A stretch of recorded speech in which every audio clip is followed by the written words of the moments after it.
ทางใจเราแต่คนหลายหลายเราต้องพูดมากราบไหว้ขอบคุณญาติโยมเนาะมากราบหลายทำความรู้จักทำความเป็นตาในคนญาติโยมเราทำกินทำคนในบ้านเก่าต่างคนก็ของคนเดิมคนไว้ฝากฝากเสียงไว้เพื่อที่ว่าคุณเป็นจริงคนทำเนาะสำหรับกับเด็กสิ่งที่ควรสร้างคอยแต่คนฟังคำมาทำเอาเป็นโมเมนต์ไม่ได้คนไปที่ใดที่ไหนที่ขอไปให้คนเจ็บขาบาดน้ำไปหน้ากับเจ็บช่องได้คนจะเอาไปเอาดีมาตาลงนี้จะเป็นคนผู้ป่วยเนาะประกาศเราจะประกาศอายุเราสักไม่เอาประกาศผู้ที่หายช่วงของตัวเราเป็นพันจันทร์กับผู้ป่วยเกี่ยวกับสอนตัวหน่อยตาได้มาทีต่อไปรู้ว่าเราจะประกาศ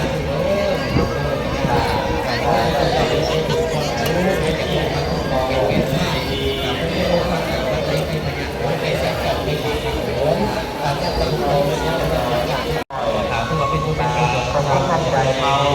แต่คนหลายหลายเราต้องพูดมากราบไหว้ขอบคุณญาติโยมเนาะมากราบหลายทำความรู้จักทำความเป็นตาในคนญาติโยมเราทำกินทำคนในบ้านเก่าต่างคนก็ของคนเดิมคนไว้ฝากฝากเสียงไว้เพื่อที่ว่าคุณเป็นจริงคนทำเนาะสำหรับกับเด็กสิ่งที่ควรสร้างคอยแต่คนฟังคำมาทำเอาเป็นโมเมนต์ไม่ได้คนไปที่ใดที่ไหนที่ขอไปให้คนเจ็บขาบาดน้ำไปหน้ากับเจ็บช่องได้คนจะเอาไปเอาดีมาตาลงนี้จะเป็นคนผู้ป่วยเนาะประกาศเราจะประกาศอายุเราสักไม่เอาประกาศผู้ที่หายช่วงของตัวเราเป็นพันจันทร์กับผู้ป่วยที่กินสาธุอันนี้สบายใจอันนี้เอาแล้วอันนี้เนาะที่ไปแก้วน้ำหยดนะแนมใจผู้ใดน้องบ้างตาเอาที่กำลังมาดูว่าเราหาที่พักเก่งนะ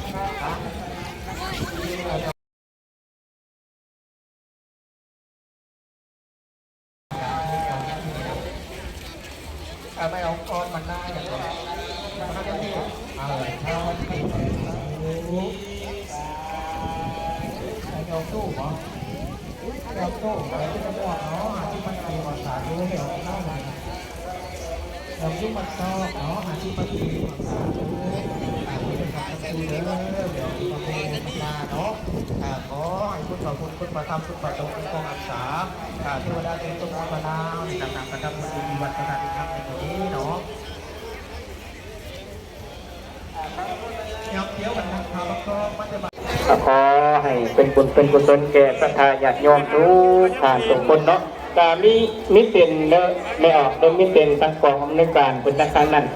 ขออภัยนำเนาะมีเป็นตั้งข้างบนนั้นรบกวนไปตั้งข้างบนนั้นเนาะเพื่อระบบระเบียบตึมกาเทวญาติโยมพ่อแม่ชาวพุทธบริษัททั้งหลายโดยเจ้าภาพเจ้าศรัทธาเจ้าแขวงตะวันเขตต่างเมืองต่างแขวงต่างประเทศการตั้งใจในการทำตามการทำบุญก็จะมาทำทำเอาเป็นโมเมนต์ก็จะใช้ที่ใดคนเช่นใดถ้าหน้าคุณต้องไม่ออกเช่นกีฬาตะวันตกคนไก่สอแข่งตะวันตะเกียบคนจากปัจจัยต่อยอดมาอีกแสนกีบผ่านสามคนทำน้ำซุปดีๆแห้งจะได้ช่วยลดทอนเด้อมาหอดเยอะถึงเนาะยินดีจะทำกับคุณประธานอีกครั้งรวมเป็นผู้เป็นผู้สดของสถาบันใหญ่โตวัดกระบอกเข้าแข่งตะวันตะเกียบของเขาเนาะตัวเป็นคนเป็นผู้สดไหนแล้วถือว่าประกาศหาหลักเนาะขอประกาศเป็นระดับไม่ร้านน้อยมีท่านไหนนะมีอยู่ตรงนี้นั่งหลงพวกปัจจัยเราบัตรคนสะอาดพัฒนาต่อยอดไปอีก100,000 กีบตัวมันก็มีไปออกโน้ตน้องนักสินน้องของผมก็บัตรนักแก่ต่อยอดไปอีก50,000 กีบสาธุขอเป็นยอดคนยอดกุศลเด้อยินดีมีแห้งใครสุขใครสุขใครโลกใครไฟใครประหยัดโลกาวัฒนะแก้วใครสอนตัวหน่อยตาได้มาที คิดต่อไปเราต้องลงเรื่องต่าง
ใจในการทำตามกระทำพุทธก็จะมาทำของเราเป็นโมเมนต์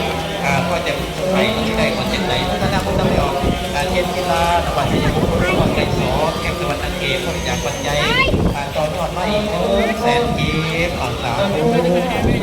ทำน้ำสู้ที่ดีแห้งจะได้ช่วยลงทุนเด้อมาหอดเยอะถึงเนาะยินดีจะทำกับครูประธานอีกครั้งรวมเป็นผู้สนของคณะโรงเรียนโลกหัวสมองเข้าเป็นสมรรถเกียรติของเขาเนาะตัวเป็นผู้สนไหนแล้วถูกต้องประกาศอาสาเนาะขอประกาศเป็นระดับให้ร้านน้อยมีคนท่านไหนมาเป็นอยู่ที่